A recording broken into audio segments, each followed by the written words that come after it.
This is BBC Radio 4 now. It's time for our new classic serial. It seems that in the world of Wodehouse, only one man can rescue the newly impoverished aristocracy from the austerity of the early 1950s. And Whistler's mother disputing it now. Highland Prince being pressed now by Whistler's mother on the stand side. And it's Whistler's mother just the leader. Then comes Take It Easy, the fray. Ring for Jeeves by P.G. Wodehouse, dramatised by Archie Scottney.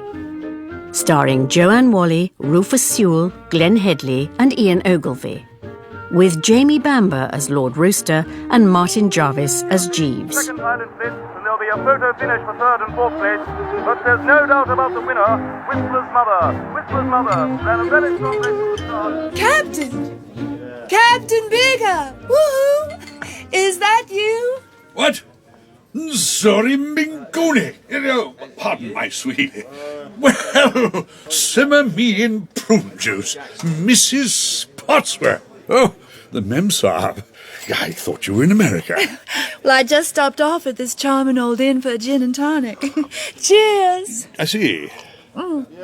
I'm over here from New York for a visit. I remember you lived in California or one of those places. Yes, I have a home in Pasadena, in Carmel too, and one in Manhattan, and another in Florida, and another in Maine. Making 5 in all. 6. I was forgetting the one in Oregon. 6? Well, nice to have a roof over your head, of course. Sure, but one yearns for something new. I'm thinking of Rowcester Abbey. I met Lord Rowcester's sister, Lady Carmoyle, in New York. She said her brother might be willing to sell. I'm on my way there now. But what are you doing in England, Captain? Oh, I thought I'd take a look at the old country, dear lady. Long time since I had a holiday. And you know the old Swahili proverb, all work and no play makes Jack a pay bar pombahu. Amazing how things have changed here. No idle rich, if you know what I mean. Everybody's working. Extraordinary, isn't it?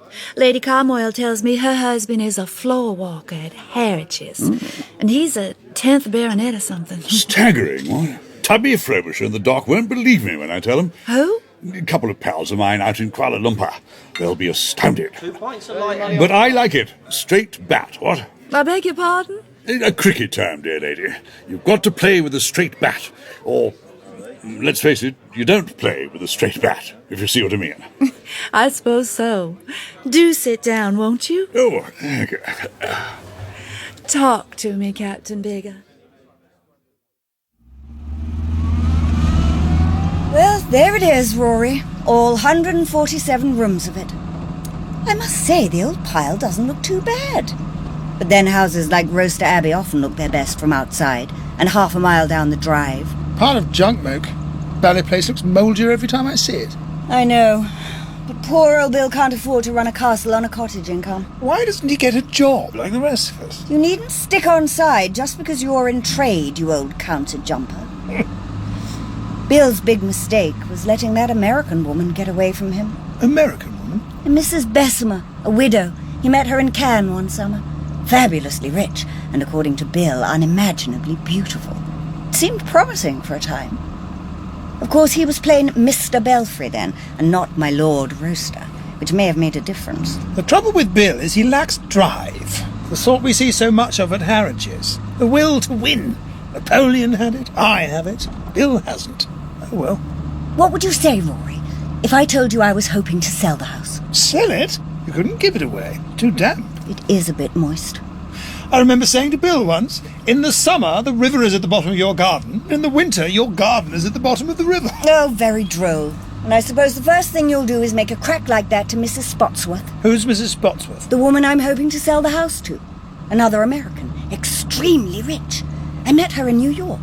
She's got a craving to have something old and picturesque in England. Romantic, eh? Dripping with romance. When she told me that, I immediately started giving her a sales talk.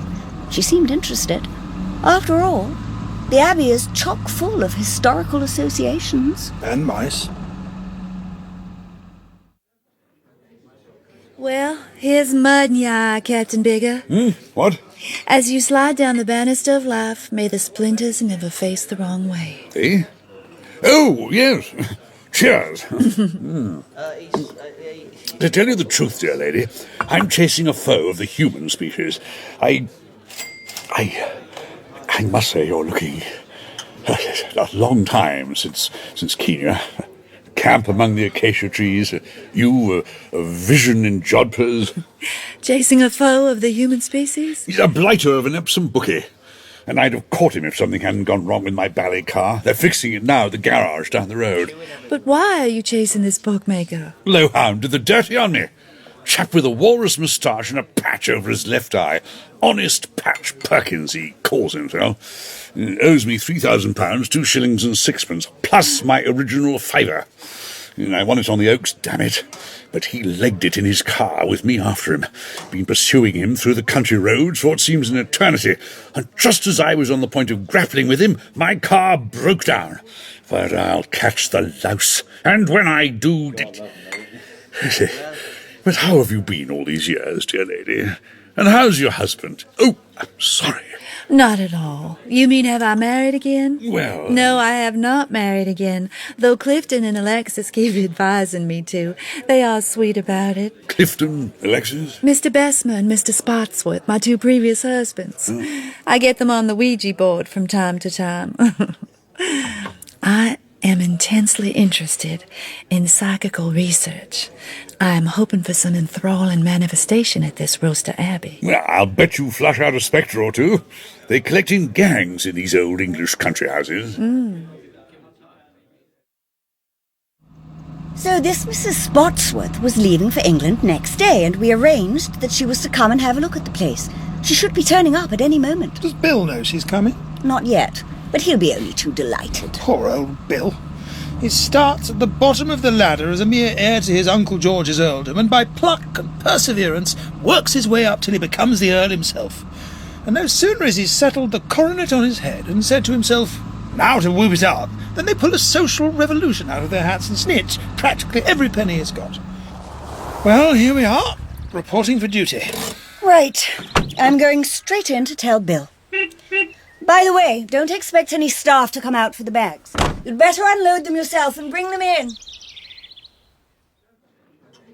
Mrs. Spotsworth, may I offer you another? Oh, no, I must be getting going. I can't tell you how delightful it's been meeting you again, Captain Baker. My dear lady, how Zori Pendesa. How lovely you are. But no, I must say no more. Won't you come and see me when I get back to London, Captain? I shall be at the Savoy. Charmed, dear lady, charmed. Bye, Captain Bigger.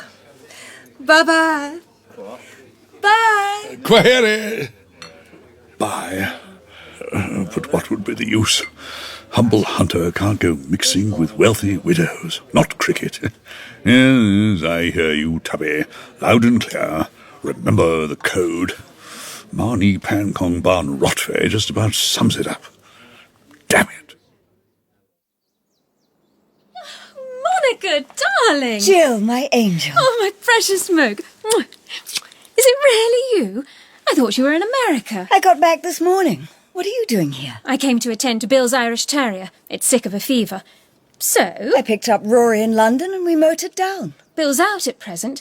He didn't say anything about expecting you. My allowance gave up the ghost. I say. Ah, here's the merchant prince. Oh, what have you got in these bags of yours, old girl? Lead? Oh. Ah, what, oh? You remember Jill Wyvern, Rory? Of course, yes. Jill Wyvern, to be sure. You haven't a notion who I am, have you? I wouldn't say that. I'll help you out. You stayed here one summer. I was just coming out then, and I expect I looked a complete excrescence. Coming out. The dear old getting ready for the market stage. How it takes one back. Off with the glasses and the teeth braces. On with things that push you in or push you out, whichever's needed. What do you know about it? Oh, I get around in Our Lady's Foundation Department. Jill, how did you make out? Has it paid off yet? Paid off? A man, dear. Did you catch anything worthwhile? I think he's worthwhile. As a matter of fact, she whom you see before you is none other than the future Countess of Rowcester. You don't mean you and Bill are engaged? That's right. Since when? Some weeks ago. I'm delighted. I wouldn't have thought Bill had so much sense. No, Bill was always more of a lad for the buxom, voluptuous type. There was a girl in the Hippodrome chorus. Ouch! Steady. Tell me, how did it happen? Well, he was helping me give a cow a bolus. A what? Bolus, medicine. You give it to cows. and before I knew what was happening, he had grabbed my hand and was saying, "I say, will you marry me?" How frightfully eloquent. This bolus of which you were speaking, I don't quite follow. You were giving it to a cow, you say? A sick cow. Why were you giving boluses to sick cows? It's my job. I'm the local vet, fully licensed. We're all workers nowadays. Profoundly true. I'm a son of toil myself. Rory's at Harridge's. Really? Floor walker in the hosepipe, lawnmower and birdbath department. But there's a rumour going the rounds that hints at promotion to the glass, fancy goods and chinaware, and from there to the ladies' underclothing is but a step. My hero. But Jill, doesn't your father mind you running about the country giving boluses to cows? Jill's father is chief constable of the county, Rory. I should have thought he would have objected. Oh, no. We're all working at something. Hello? Yes, this is Rowcester Abbey. No, Lord Rowcester is not in at the moment. This is his sister, Lady Carmoyle. The number of his car? It's news to me that he's got a car. Jill, you don't know the number of Bill's car, do you? No. Why are they asking? Why are you asking? Oh, it's rung off. Who was it? Didn't say. Just a voice from the void. You don't think Bill's had an accident? Heavens, no. He's much too good a driver. It's always disturbing when people don't give their names. There was a fellow in Harridge's, second in command in the jam, sauces and potted meats, who was rung up one night by a mystery voice, and to cut a long story short... Yes, I will. Save it for after dinner, if there is any dinner. Oh, there'll be dinner all right. It'll probably melt in the mouth.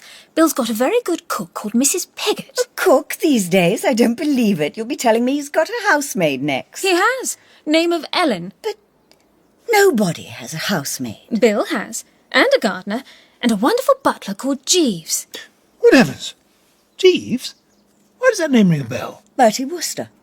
He has a valet named Jeeves. This is probably a brother. No, it's the same man. Bill has sort of leased him. How on earth does Bertie get on without him? I believe Mr. Worcester's away somewhere. Anyhow, Jeeves appeared one day and said he was willing to take office, so Bill grabbed him, of course. He's an absolute treasure. But does he pay them? Of course he does. He flings them purses of gold every Saturday morning. How? He earns it. Don't be silly. No, he's doing some sort of work for the Agricultural Board. He just goes off in his car. He's not very good at figures, so he always takes Jeeves with him. Well, that's wonderful. I was afraid he might have started backing horses again. Oh, no. He promised me faithfully he would never bet on a horse again. Well, I must be off on my errand of mercy. I'll see you at dinner. Bye. Bye, dear. So, what do you make of this sudden affluence, old girl? Something fishy going on. It's... what's the word? I don't know. Yes, you do. Begins with in. Influential, inspirational, infrared. Inexplicable. That's it. The whole thing's utterly inexplicable. You don't cut a stupendous dash like this on a salary from the Agricultural Board. I wonder if the old boy's been launching out as a gentleman burglar. Don't be an idiot. Well, fellows do, you know. Raffles and so on. What? Oh. Hello? No? Good God. All right. He's out now, but I'll tell him when I see him. Oak, that was the police. The police? They want to talk to Bill. What about? Didn't say. But they're closing in on him, old girl. They're closing in on him. Jeeves? I say, Jeeves. Hi, Jeeves. Where are you? You whistled, my lord. What? How the dickens did you get over there, Jeeves? I ran the car into the garage, my lord, and then made my way to the servants' quarters. If you would hand me your coat. Oh, thanks. I see you've changed, Jeeves. I deemed it advisable, my lord. The red-faced gentleman was not far behind us, and may at any moment be calling. Thank you, my lord. Were he to encounter a butler in a check suit and a false moustache, it is possible that his suspicions might be aroused. I'm glad to see that your lordship has removed that somewhat distinctive tie. Excellent for the racecourse, but scarcely vogue in private life. Yes, I've always hated that beastly thing, Jeeves. Shove it away somewhere. And, the jacket. Very good, my lord. If you would be so good as to remove the moustache. What? On your upper lip, my lord, a ginger moustache of the soup strainer type. Oh, gosh, right. Ow! Oh. Here. And the eye patch, my lord. Ah, right. Thank you, my lord. Shove 'em in the old oak coffer, Jeeves. Should prove adequate as a temporary receptacle. Indeed, my lord. Wait a minute. What did you mean, Jeeves? The gentleman may at any moment be calling. I appreciate, my lord, that the thought of a visit from the gentleman who bellowed abuse all the way from Epsom Downs to South Moultonshire is not an agreeable one. I thought we lost him half an hour ago. It is possible that he memorised the number of our car, my lord. Oh, hell's bells, Jeeves. What do I do if he does come racing along here?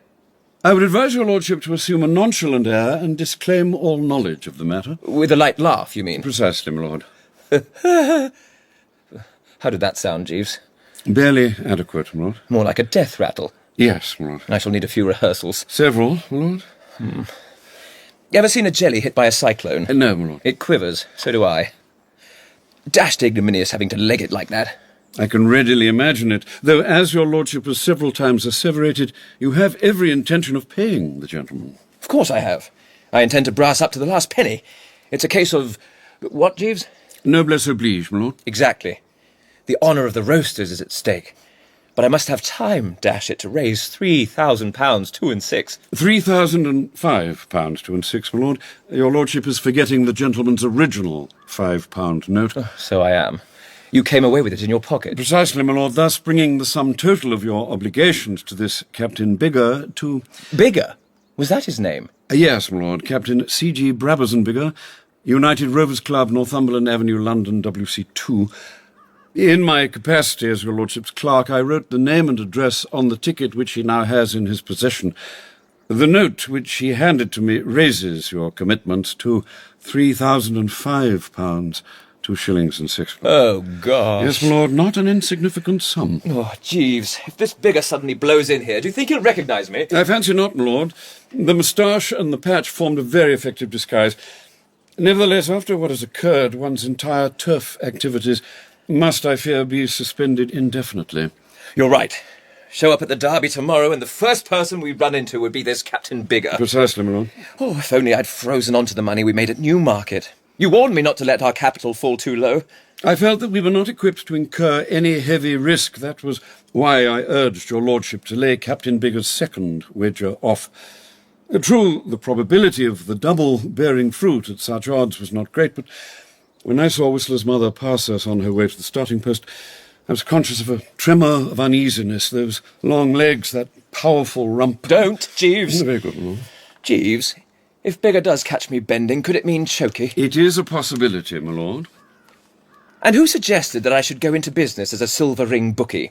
It was you, Jeeves. But if your lordship will recall, we had agreed that your lordship's impending marriage made it essential to augment your lordship's income. It was when we reached the T's in the classified trades section of the directory that I suggested turf accountant. It seemed a happy solution of your lordship's difficulties.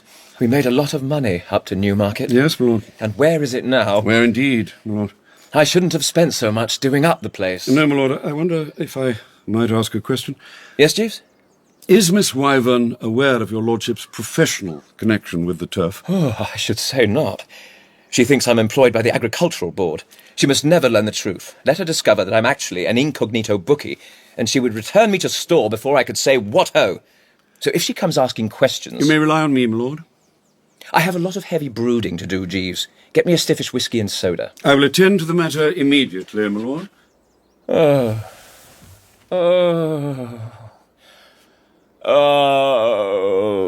Heavens, Bill! What on earth's the matter? Huh? Matter? I mean, matter? Anyway, what do you mean, what's the matter? Nothing's the matter. Why do you ask? You were groaning like a foghorn. Oh, that. Touch of, I've had rather an exhausting afternoon. Why? Aren't the crops rotating properly? Or are the pigs going in for smaller families? My chief problem today concerned, horses.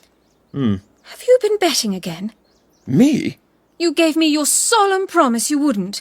Oh, Bill, I know people are always talking about bringing off fantastic doubles and winning thousands of pounds, but that sort of thing never really happens. Yeah.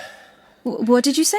It happens sometimes. I've heard of cases. Oh, come clean, Bill. Did you back a loser in the Oaks? Of course I didn't. You swear? I may begin to at any moment. You didn't back anything? Certainly not. Then what's the matter? I told you. Oh, poor old thing. Can I get you something? No, thanks. Jeeves is bringing me a whiskey and soda. Where do you and he go on these expeditions of yours? We make the rounds. Doing what? Oh, this and that. I see. Bill, there's guilt written on your every feature. For the last time, what's on your mind? Not a thing. You're as carefree as a lark singing in the summer sky? If anything, rather more so. Bill, how do you feel about marriage? Well, I think it's an extraordinarily good egg. Shall I tell you how I feel about it? Do. I feel that unless there is absolute trust between a man and a girl, they're crazy even to think of getting married. A husband and wife ought to tell each other everything. I wouldn't ever dream of keeping anything from you. I'm not. You are. A short-sighted mole that's lost its spectacles could see that you're a soul in torment. Damn it all, don't be such an infernal nosy Parker. I don't know if you know it, but when you spit on your hands and get down to it, you can be the world's premier louse. That's a nice thing to say. And if you want to know what I think, I believe you've gone and got mixed up with some awful female. You're crazy. Where the dickens could I have met any awful females? Well, you're always going off in your car, sometimes for a week at a stretch. For all I know, you may have been spending your time festooned with hussies. I wouldn't so much as look at a hussy if you brought it to me on a plate with watercress round her. I don't believe you. Oh, so what was all that about absolute trust, Women, my God, what a sex. Watch it, Rowcester. Watch it. Your whisky and soda, my lord. Oh, thank you, Jeeves. Sir Roderick and Lady Carmoyle are in the yew alley asking to see you, my lord. Good heavens, where did they spring from? I thought she was in America. They desired me to inform your lordship that they would be glad of a word with you before the arrival of Mrs. Spotsworth. Before the what of who? Who on earth's Mrs. Spotsworth? An American lady whose acquaintance her ladyship made in New York, my lord. She's expected here this evening. I gather there's some prospect of Mrs. Spotsworth buying the house. Buying the house? Yes, my lord. This house? Yes, my lord. Rowcester Abbey, you mean? Yes, my lord. You're pulling my leg, Jeeves. I would not take such a liberty, my lord. You seriously mean that this refugee from whatever American loony bin it was is actually contemplating paying hard cash for Rowcester Abbey? That was the interpretation which I placed on the remarks of her ladyship, my lord. Well, I'll be blowed. Is she coming to stay? So I understood. Then you might remove the 2 buckets you put to catch the water under the upper hall skylight. They create a bad impression. Yes, my lord. I will also place some more drawing pins in the wallpaper.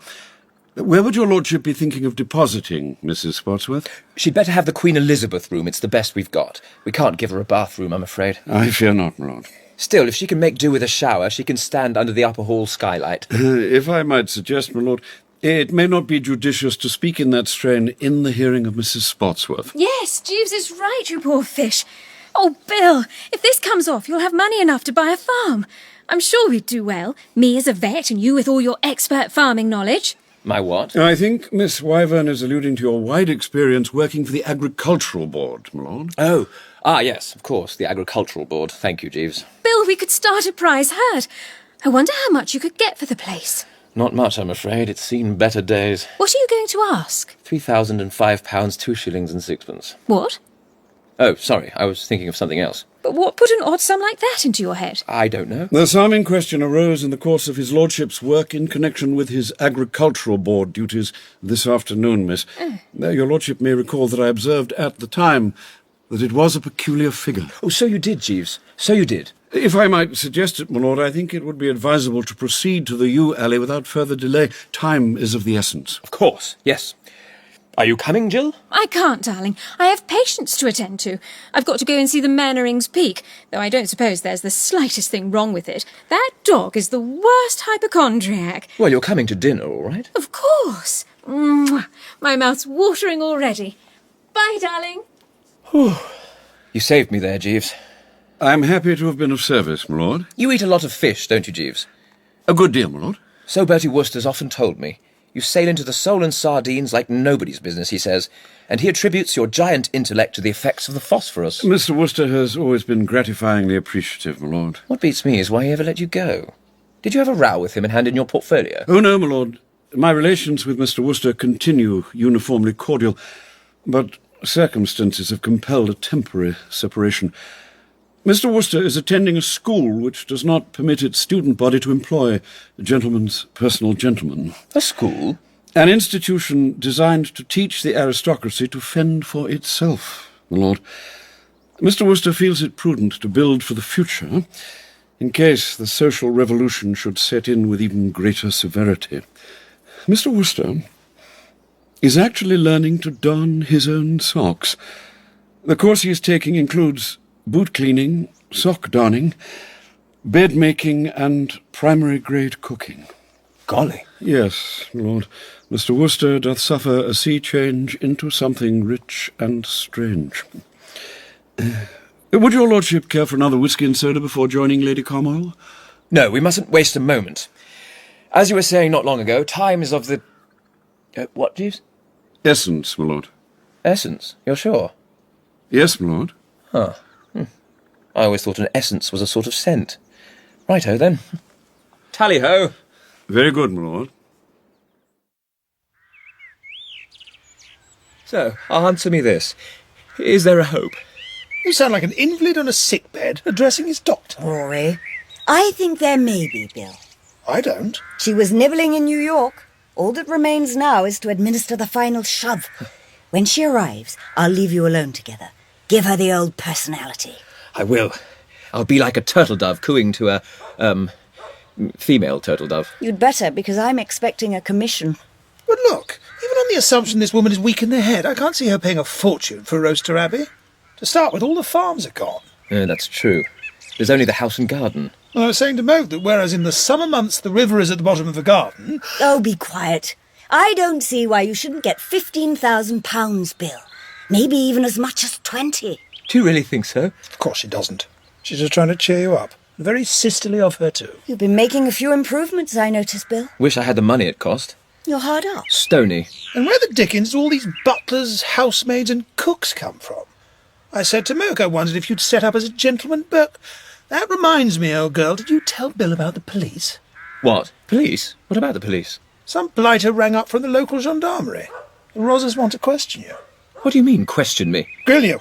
Give you the 3rd degree. And there was another call, a mystery man who didn't give his name. He was inquiring about the licence number of your car. Oh. What's the matter, Bill? You're looking as worried as a prune. White and shaken, like a martini. That's pretty good. Bill, be frank. Why are you wanted by the police? I'm not wanted by the police. Come on, out with it. You're among friends. Excuse me, my lord. Mrs. Spotsworth is in the drawing room. Right. Come on then, Bill. Let's go in. It's turtle dove time.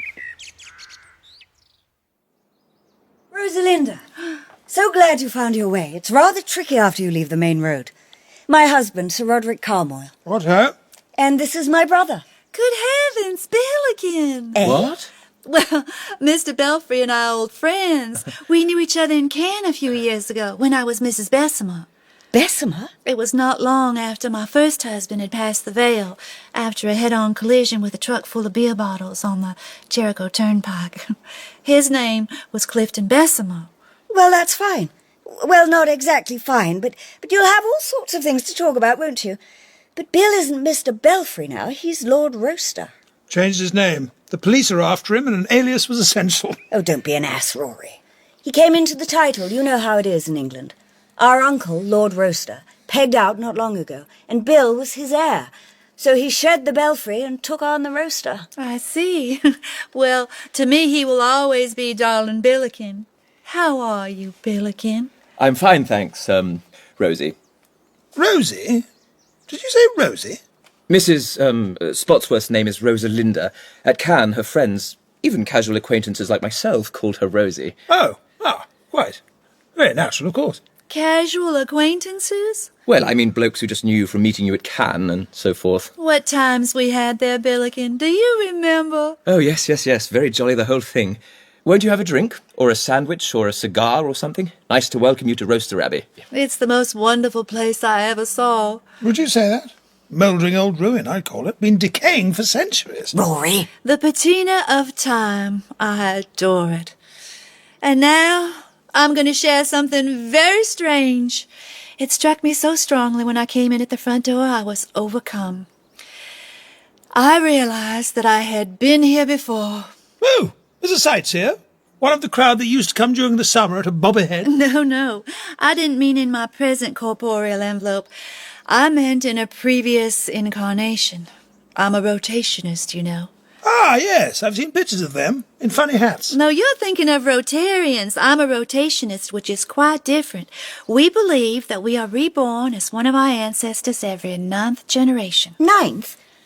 Let me see. Sure, the mystic 9th house. Of course, you've read the Zendavesta of Zoroaster, Sir Roderick. I'm afraid not. I'll put it on my library list. By Agatha Christie, isn't it? 9th. Well, that seems to make me Lady Barbara, the leading hussy of Charles II's reign. Wow. I suppose I ought to be asking you about your latest love affair. I only wish I could remember it. From what I've heard of her, it would make quite a story. I feel influences. I even hear faint whisperings. How strange it is coming into a house that you last visited 300 years ago. I seem to remember a chapel. There is a chapel here? Ruined. I knew it. And a long gallery. That's right. A duel was fought in it in the 18th century. You can still see the bullet holes in the walls. And dark stains on the floor, no doubt. This place must be full of ghosts. Oh, no, don't worry. Nothing like that in Rowcester Abbey. Oh, but I want ghosts. I must have ghosts. There's what we call the haunted lavatory on the ground floor. Every now and then, when there's nobody near it, the toilet will suddenly flush. And when a death is expected in the family, it just keeps going and going. We don't know if it's a spectre or just a defect in the plumbing. Probably a poltergeist. But are there no visual manifestations? I don't think so. Don't be silly, Rory. Lady Agatha. Who was Lady Agatha? The wife of Sir Caradoc the Crusader. She has been seen several times in the ruined chapel. Fascinating. Now, let me take you to the long gallery. Don't tell me where it is. I'll close my eyes. Let me see if I can't find it for myself. It's this way. Ow! Oh, I beg your pardon, Mrs. Spotsworth. That's okay. And now, I must concentrate. This is a test. Eyes closed. Follow, please, Monica. You too, Billiken. I sense it is this way. Come on, then. Let's follow her. Bill! Yes, I'm coming. Potty! What, Jeeves? Quite possibly, Sir Roderick. I'll tell you something. This Mrs. Dogsbody has inherited millions from a platoon of deceased husbands and took advantage of the fact to go right off her onion. Always a mistake, Jeeves. Unearned money. Nothing like having to scratch for a living. I'm twice the man I was since I joined the ranks of the world's workers. You see eye to eye with the bard, Sir Roderick. 'Tis deeds must win the prize. Exactly. And speaking of prizes, what about tomorrow? Tomorrow, sir? The Derby. Know anything? It would seem an exceptionally open contest. Monsieur Boussac's voleur is, I understand, the favourite, 15-2, and the price likely to shorten. But the animal is somewhat lightly boned for so gruelling an ordeal. Though we have seen such a handicap overcome, the name of Manor, the 1925 winner, springs to the mind, and Hyperion, another smallish horse, broke the course record previously held by Flying Fox, accomplishing the distance in 2 minutes 34 seconds. By Jove, you know your stuff, don't you? One endeavours to keep au courant in these matters, sir. Well, old girl, did you find the ruddy gallery? Yes, after taking us all over the house. Huh. She said she lost the influence for a while. Still, not bad after 300 years. What became of Bill? He disappeared. Went to dress, I suppose. What sort of state was he in? Glassy-eyed and starting at sudden noises. I have another theory. I now attribute his jitteriness to this job with the Agricultural Board. We fellows who aren't used to work have got to learn to husband our strength, if you know what I mean. Hello? Whom have we here? Oh, are you Ellen? Yes, m'lady. A gentleman's just come asking to see his lordship. Mr. Jeeves being busy in the dining room, I answered the door and showed him into the morning room. Who is he? Captain Bigger, m'lady. Bigger?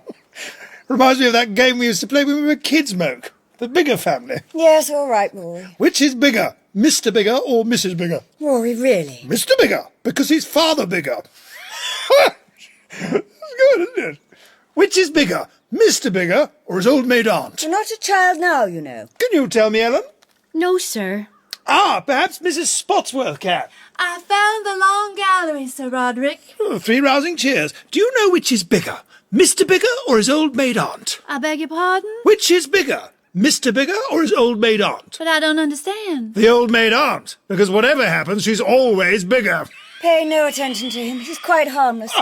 It's just that a Captain Bigger has called. That set him off. He'll be all right in a minute. Captain Bigger? There's another one, only it eludes me for the moment. Something about Mr. Bigger and his son. Tell me, is he a gentleman with a rather red face? He's a gentleman with a very red face. How extraordinary. You know him? He's an old friend of mine. I knew him when... I don't, of course, believe in coincidence, but there's been some pretty adroit work going on in the spirit world. Monica, could you possibly invite him to stay? Why, of course, Rosalinda. Any friend of yours? What a splendid idea. Oh, thank you. Where is Captain Bigger? In the morning room, madam. Will you take me there at once? I must see him. Yes, madam.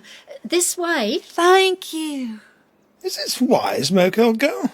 Probably some frightful outsider. He's a friend of Mrs. Spotsworth's. That's all that matters. Keep her sweet. Oh, Bill, good news. What? Good God, Bill. Tail-coated, white-tied and white-waistcoated. You look like great lovers through the ages. And your hair gleams with strange unguents. Well, I thought that... Oh, I get the idea. Impress Mrs. Spotsworth. Bring back memories of the old days at Cannes. But don't ever do it, old boy. If Jill finds out about you and the Spotsworth... What the devil do you mean? My relations with Mrs. Spotsworth were pure to the last drop. Of course, old boy. Do you sell muzzles at Harridge's, Rory? Muzzles? Oh, rather. In the cats, dogs and domestic pets. I'm going to buy one for you. Bill, the most wonderful thing has happened. An old friend of Mrs. Spotsworth's has turned up, and I've invited him to stay. An old friend? Another old lover, one presumes. Do stop it, Rory. Can't you understand what a marvellous thing this is, Bill? We've put her under an obligation. Think what a melting mood she'll be in after this. Oh, Moke, you're superb. Who is the fellow? His name's Bigger, Captain Bigger. What? What? Captain Bigger. Ha! Yes!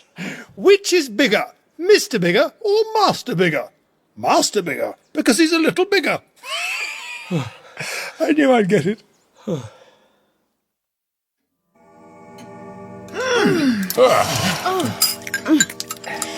Nectarious gooseberry fool, Bill. What? Oh, yes. Good old Mrs. Piggott. Yeah. You bet. Anyway, gentlemen, we shall leave you now to your soothing masculine conversation. Come along, Rosalinda. Jill? Allow yes. me, Mrs. Spotsworth. Ladies. Well, thank you, Captain Bigger. Rory, I'd be grateful if you didn't ask the captain if he goes in for racing at all.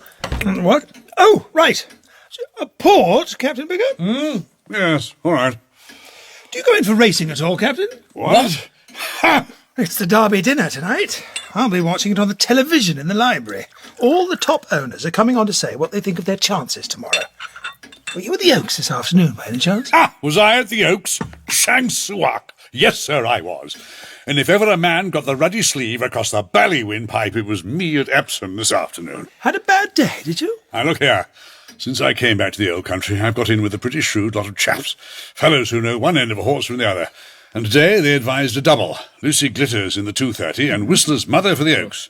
What happened? Lucy Glitters rolled in at 100-6 and Whistler's mother at 33-1. You mean your double came off? Yes, sir. How much did you have on? £5 on Lucy Glitters and all to come on Whistler's mother. Good God, are you listening to this, Bill? You must have won a fortune. £3,000. Well, I'll be... Coffee, sir? Did you hear that, Jeeves? Oh, thanks. Captain Bigger won 3,000 quid on the Oaks. A consommé to be what-not, eh, what? Indeed, sir, a consummation devoutly to be wished. Well, whatever. £3,000 I won, and the bookie did a bolt. No. I assure you. Well, skipped. Exactly. I never heard anything so monstrous. Did you ever hear anything so monstrous, Jeeves? Wasn't that the frozen limit, Bill? Good heavens, Captain. What a terrible thing. Legged it, did he, this bookie? Popped off like a jackrabbit, with me after him. I don't wonder you're upset. Scoundrels like that ought not to be at large. What would Shakespeare have called him, Jeeves? An arrant, rascally, beggarly, lousy knave, my lord. Yes, the bard put these things so well, Jeeves. A cigar for Captain Bigger. Thank you, no. I never smoke when I'm after big game. Big game? Oh, I see. This bookie fellow. You're a white hunter, and now you're hunting white bookies. Rather good, that, Rory. Dash good, old boy. And now may I get down?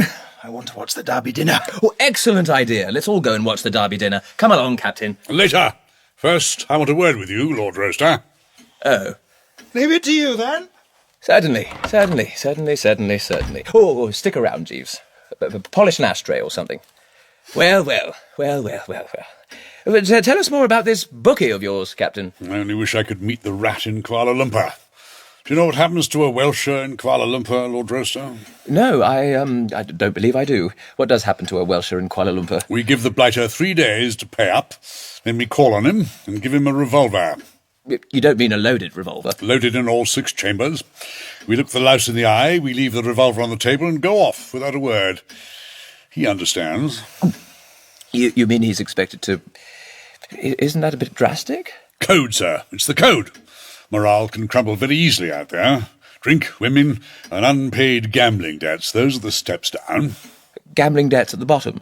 You hear that, Jeeves? Yes, my lord. We've got to set an example, we bearers of the white man's burden. A defaulter has his head cut off. Well. The head is then given to his principal creditor. Oh, really? And now, brass tacks, Lord Roaster, about this bookie. Ah, yes, this bookie. I memorised the number of his car. You did? I then made inquiries of the police, and do you know what they told me? They said that car number, Lord Roaster, was yours. Mine? Yours. But how could it be mine? This honest Patch Perkins, as he called himself, must have borrowed it, with or without your permission. Incredulous. Incredible, my lord. Thank you, Jeeves. Incredible. How would I know any honest Patch Perkins? You don't? Never heard of him. What does he look like? He's tall, about your height. Has a ginger moustache and a black patch over his left eye. No, dash it, that's not possible. Oh, I see what you mean. A black patch over his left eye and a ginger moustache on the, upper lip. No, I thought for a moment... And a check coat and a crimson tie with blue horseshoes on it. Good heavens. He must look the most ghastly outsider, eh, Jeeves? Certainly far from soigné, my lord. Very far from soigné. Oh, by the way, Jeeves, that reminds me, Bertie Wooster told me that you once made some such remark to him, and it gave him the idea for a ballad to be entitled Way Down Upon the Soigné River. Anything ever come of it, do you know? To hell with it. I'm talking about this bally bookie who was using your car today. Look, my dear old pursuer of pumas and what have you, obviously what happened was that you got the wrong number, eh, Jeeves? Yes, my lord. Are you telling me that I don't know the number of a car that I followed all the way from Epsom Downs to South Moultonshire? It was used today by this honest Patch Perkins and his clerk, and I'm asking you if you lent it to him. Would I lend my car to a chap in a check suit and a crimson tie, not to mention a black patch and a ginger moustache? The thing's not... what, Jeeves? Feasible, my lord. Possibly the gentleman's eyesight needs attention. Rubbish! I'm Buana Bigger. I can stand without a tremor in the path of an onrushing rhino. My eyesight is superb. Forgive me, sir, but I do not believe that rhinoceri are equipped with license plates. This bookie of yours, Captain, I believe that he'll pay you. I get the impression that he's simply trying to gain time. I'll give him time. Might I offer a suggestion, my lord? Certainly, Jeeves. Offer several. It has occurred to me that it is quite possible that this racecourse character may have substituted for his own license plate a false one. By Jove, Jeeves, you've hit it. And that by some strange coincidence he selected the number of your lordship's car. Exactly. That explains the whole thing, doesn't it, Captain? Of course it does. Jeeves, your bulging brain with its solid foundation of fish has solved what but for you would have remained one of those historic mysteries you read about. I am happy to have given satisfaction, my lord. You always do, Jeeves. It's what makes you so generally esteemed. Well, yes, I suppose that might have happened. More port, Captain? No, thank you. Then shall we join the ladies? I should first like to make a telephone call. You can do it from the living room. A private telephone call. Oh, righto. Jeeves, conduct Captain Bigger to your pantry and unleash him on the instrument. Very good, my lord. If you would care to follow me, sir. Hello there, darling. I feel like a shipwrecked mariner sighting a sail. Oh? Where is everybody? Rory and Moke are in the library looking in at the Derby dinner. And Mrs. Spotsworth? Rosie has gone to the ruined chapel. I believe she's hoping to get a word with the ghost of Lady Agatha. Rosie? I think that is what you call her, is it not? Why, yes. And she calls you Billikin. Is she a very old friend? No. I knew her. Slightly, at Cannes one summer. From what I heard her saying at dinner about moonlight drives and bathing from the Eden Rock, I got the impression that you had been rather intimate. Good heavens, no. She was just an acquaintance. I see. Do you remember what I was saying about people not hiding things from each other if they're going to get married? Yes, I remember that. I told you about Percy, didn't I? And Charles, and Squiffy, and Tom, and Blotto. I never dreamed of concealing the fact that I had been engaged before I met you. So why did you hide this Spotsworth from me? I didn't hide the Spotsworth from you. She just didn't happen to come up. Look, when you're sitting with a girl you love and whispering words of endearment, you can't suddenly say, "Oh, by the way, there was a woman I met in Cannes some years ago, on the subject of whom I would now like to say a few words. Let me tell you about the time we drove to Saint-Tropez." In the moonlight? Was it my fault there was a moon? I wasn't consulted. And as for bathing, you talk as if we had the ruddy rock to ourselves. It was far otherwise. The water was stiff with exiled Grand Dukes and dowagers of the most rigid respectability. I still think it odd you never mentioned her. No, I don't. And I think it's still odder that when Jeeves told you this afternoon that a Mrs. Spotsworth was coming here, you just said, "Oh, or something as if you had never heard the name before. When I knew her in Cannes, her name was Bessemer. Bessemer? Bessemer. I've still to learn how all this Spotsworth stuff arose. Excuse me, my lord, if I may collect the coffee cups. Yes, come on, Jeeves. Well, I must be getting along. You aren't leaving already. Only to go home and get some things. Moke has asked me to stay the night. Then full marks for the intelligent female. You're sure I shan't be in the way? Of course not. I'll be back soon. Women are odd, Jeeves. Yes, my lord. You can't tell what they mean when they say things, can you? Very seldom, my lord. You're sure I shan't be in the way? Was there a nasty tinkle in her voice when she said that? If no tinkle, fine, but if tinkle, things don't look so good. What's the use of being as pure as the driven snow, Jeeves? Or possibly purer, if girls are going to come tinkling at you? Indeed, my lord. The whole trouble with women, Jeeves, is that practically all of them are dotty. Look at Mrs. Spotsworth, wacky to the eyebrows, roosting in a ruined chapel in the hope of seeing Lady Agatha. Mrs. Spotsworth is interested in spectres, my lord? She eats them alive. Is that balanced behaviour? Psychical research frequently has an appeal for the other sex, my lord. Thank you, my lord. Your ladyship? Jeeves? Good heavens, Bill. Why the agony? What's up? Nothing's up, confound it. Nothing. Nothing. Well, there's no need to be stuffy about it. Oh, I'm sorry, Moke, old thing. I've got a headache. My poor lamb. What you need is fresh air. Perhaps I do. And pleasant society. Ma Spotsworth's in the ruined chapel. Pop along and have a chat with her. What? Now, don't be difficult, Bill. Draw her aside and switch on the charm. Have you forgotten what you said about cooing? If you want to sell the house, dash off this minute and coo as you have never cooed before. Ha! You know, Moke, you're right. Yes, of course. Here I go. My place is at Mrs. Spotsworth's side. Pippity-pip. I say, Moke, can you speak Spanish? I don't know, I've never tried. I can speak French with both hands. There's a Spaniard in there telling us about his horse in his native tongue. I would have been glad to hear his views. Anyway, I want to confer with you about old Bill. Are we alone and unobserved? Unless there's someone hiding in that dower chest. There's something up, old girl. Did you notice Bill at dinner? Every time he caught Bigger's eye, he quivered. For some reason, Bigger affects him like an egg whisk. Why? I don't like it, old thing. Yes. When I told him a Captain Bigger had clocked in, he went a bit greenish. Looks like this Bigger has got something in old Bill. But what? Look, it's most likely it's because he's wondering if Mrs. Spotsworth is going to buy the house. In which connection, Rory, you old fathead, can't you do something to help the thing along? Ever since she arrived, you've been doing nothing but point out Rowcester Abbey's defects. Be constructive. I'll do my best, but I have very little raw material to work with.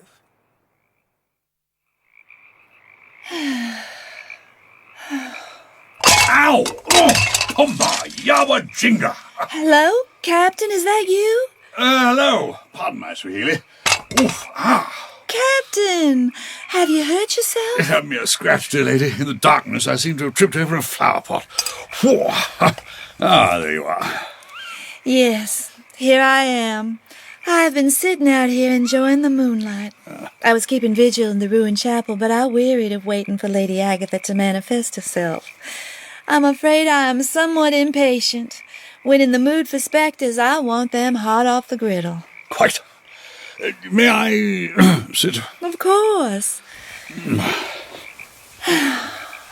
What a beautiful night it is. Topo. The moon. I always think a night when there's a full moon is so much nicer than The night when there's not a full moon? Oh, rather. Do you think the breeze is murmuring lullabies to the sleeping flowers?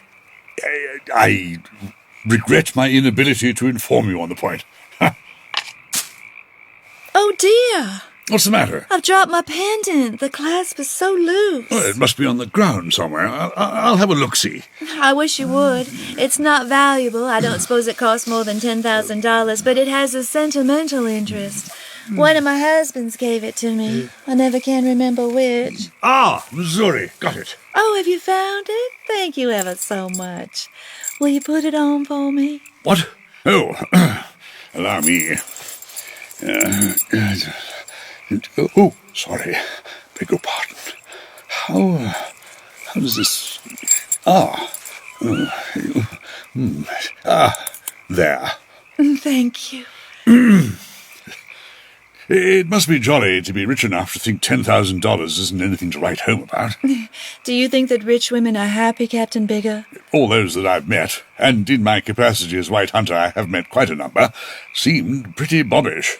They wore the mask. Eh? They smiled to hide the ache in their hearts. Really? Rich women are so lonely, Captain Bigger. Are you lonely? Very, very lonely. Oh,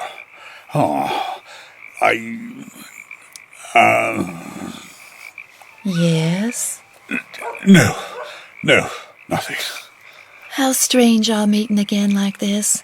Very odd. A whole world apart for years, and we meet again in an English inn. It's quite a coincidence. No, it was destined. Shall I tell you what brought you to that inn? I wanted a spot of beer. Fate. Destiny. I beg your pardon? I was only saying that there is no beer like English beer. The same fate and destiny that brought us together in Kenya. Do you remember? Oh, rather. I had the strangest feeling when I saw you that day on safari that we'd met before. In some previous existence. I seemed to see us in some dim, prehistoric age. We were clad in skins. You hit me over the head with your club and dragged me by my hair to your cave. Oh, no, dash it, I wouldn't do a thing like that. Much as I... You did it because you loved me, and I... Hello. Is that you over there, Rosie? I've been looking for you everywhere. When I found you weren't at the ruined chapel, Oh. Hello, Bigger. Hello. Yeah. I say, Rosie, you're looking especially ring-a-ding in the moonlight. Why, thank you, Billiken. Hey, old Miss Whalley. Excuse me. Ow! Oh, what's got into him? I really couldn't say, Billiken. Anyway, I was looking for you to, coo. Coo, you really are Rosie. Reminds me of, yes, our nights on the beach at Cannes. And with regard to the Abbey, I can't think of anyone I'd rather have by it than my dear, sweet, Rosie. Coo. Oh, the code, the blasted code. Urgh, curse his syrup.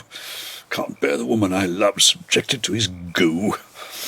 Could breaking his spine in 3 places help? No. I've eaten his meat and drunk his drink, both excellent, especially the roast duck. Makes him immune to assault. No, the code is rigid on that point. Oh, good gracious. Oh, good evening, miss. Oh, you seem upset, Captain Bigger. What's the matter? Have you been bitten by an alligator? No alligators in England, except, of course, in zoos.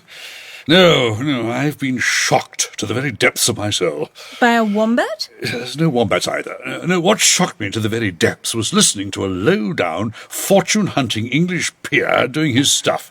Lord Roaster, he calls himself. Lord Gigolo, I call him. I don't understand. Do you mean that Lord Roaster... No, I must not divulge. One of the rules of my code is that a white man is obliged to shield young, innocent girls from the seamy side of life. So... Tell me. Oh, very well. He was making love to Mrs. Spotsworth in the moonlight. What? He was cooing to her like a turtle dove. After her money, of course, all the same, these effete aristocrats. You know, I remember... Oh, out of my way! I say, where are you going? Extraordinary. Jeeves, will you bring me a flagon of strong drink? I am athirst. I have the tray here, sir. Oh, jolly good. Cheerio. Something for you, Captain? Whiskey. I need a restorative. Whiskey? Right. And for you, Mrs. Spotsworth? Oh, nothing, thank you, Sir Roderick. On a night like this, moonlight is enough for me. Moonlight and your lovely garden, Billiken. Oh, yes, nothing like a spot of moonlight, Rosie. I'll tell you something about that garden. In the summer months... That'll do, man of my dreams. Ah! No, the garden's terrific. And furthermore, Rowcester Abbey contains many an objet d'art calculated to make the connoisseur sit up and say, "What ho! Cast an eye on that dour chest, Mrs. Spotsworth." It's beautiful. Yes, it is nice, isn't it? Very good, Rory. Of course, it's an heirloom and can't be sold. Goes with the house. It's full of the most wonderful old costumes. Just go with the house, of course. Would you like to look at them? No. They're not in there. Of course they are. They always have been. And I'm sure Rosalinda would enjoy seeing them. I would indeed. Do open it, Monica. I will. It isn't locked. Jeeves. My lord. Brandy. Here, my lord. Here we are. Some of these costumes are... What? Well, for heaven's sake. Good Lord, Bill, are these yours? Don't tell me you go around in a coat like that. At the time. Ye gods. You'd better drop in at Harridge's. See the chap in our haberdashery department. We've got a sale on. Wait! Let me look at that. Give me the coat. What the devil's this? A black eye patch and a ginger moustache. Ha! A little more brandy, my lord. In part 1 of Ring for Jeeves by P.G. Wodehouse, Rory was played by Rufus Sewell, Monica by Joanne Whalley, Rosie by Glenne Headly, and Captain Bigger by Ian Ogilvy. Bill was played by Jamie Bamber and Jeeves by Martin Jarvis. Jill Wyvern, Maura Quirk, Ellen, Daisy Hayden, and the racing commentator Matthew Wolfe. Ring for Jeeves was dramatised by Archie Scottney, directed by Rosalind Ayres, and is a Jarvis and Ayres production for BBC Radio 4. And that first part of Ring for Jeeves is repeated next Saturday evening at 9 p.m, and you can hear the second and final part at 3 o'clock next Sunday afternoon.